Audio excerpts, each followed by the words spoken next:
Hello, I'm Simon Whistler. You're watching the Today I Found Out YouTube channel. And in the video today, if you've ever wondered how deaf people think in terms of their inner voice, well, you're not going to wonder for much longer. Those who are born completely deaf and only learn sign language will, not surprisingly, think in sign language. What is surprising is those who were born completely deaf but learn to speak through vocal training will occasionally think not only in the particular sign language that they know, but also will sometimes think in the vocal language they learned, with their brains coming up with how the vocal language sounds. Primarily though, most completely deaf people think in sign language. Similar to how an inner voice of a hearing person is experienced in one's own voice, a completely deaf person sees, or more aptly feels themselves signing in their head. For those deaf people who are not completely deaf or wear devices to allow them to hear, they will often experience more vocal language in their inner voice in proportion to how much they can hear.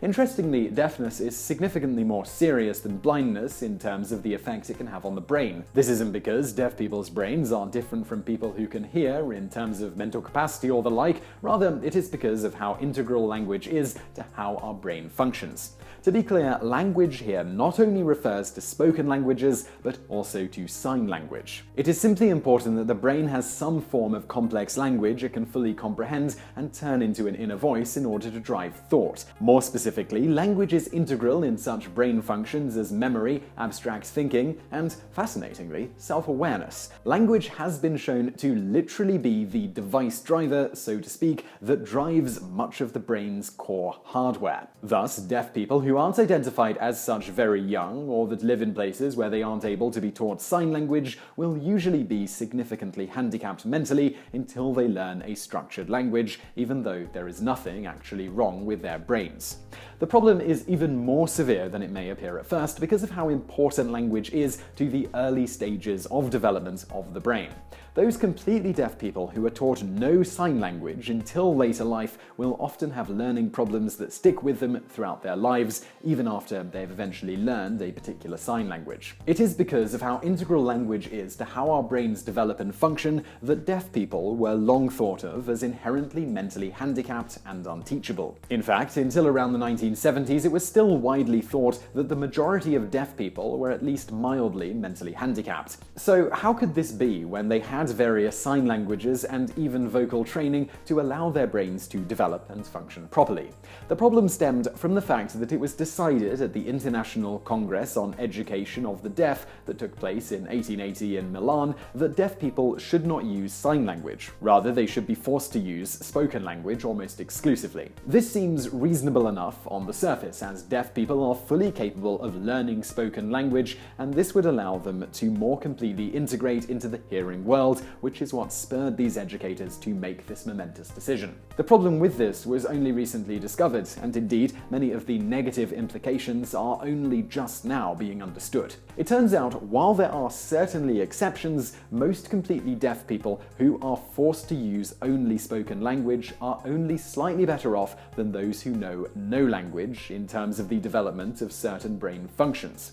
The first research showing the failure of the oral method was done by Cambridge professor Reuben Conrad in the 1970s via testing reading ability in deaf teenagers trained in said method.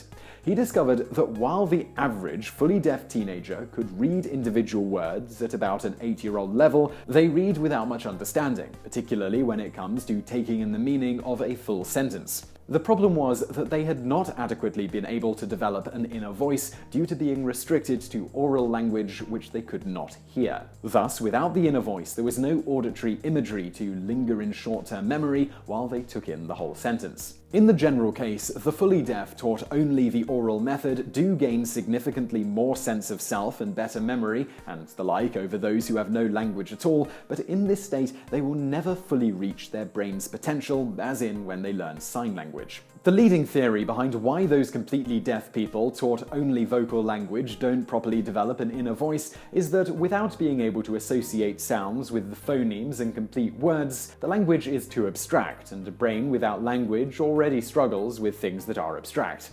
Those deaf people who learn sign language, however, have less trouble with comprehending vocal language and, as noted earlier, have the ability to have an inner voice that speaks. This is thought to be because once the brain has a structured language language from which to more or less run off of, similar to a computer's operating system, abstract concepts can be more easily grasped. Thus, comprehending vocal language sounds and text becomes significantly easier. Because of these findings, the oralist method of teaching the deaf that had endured for just under a century began being rapidly phased out in favor of a bilingual education where sign language is taught as early as possible and vocal language is taught as a sort of secondary language. As noted by Miranda Pickersgill, Chief of Deaf Services for Leeds Local Education Authority, bilingualism is still very much a hot potato. We have come in for a lot of flack and been accused of pushing deaf children into a signing ghetto. Yet the deaf had a big price to pay when the old methods failed. Not only could they not communicate, but they were left without a code to think in.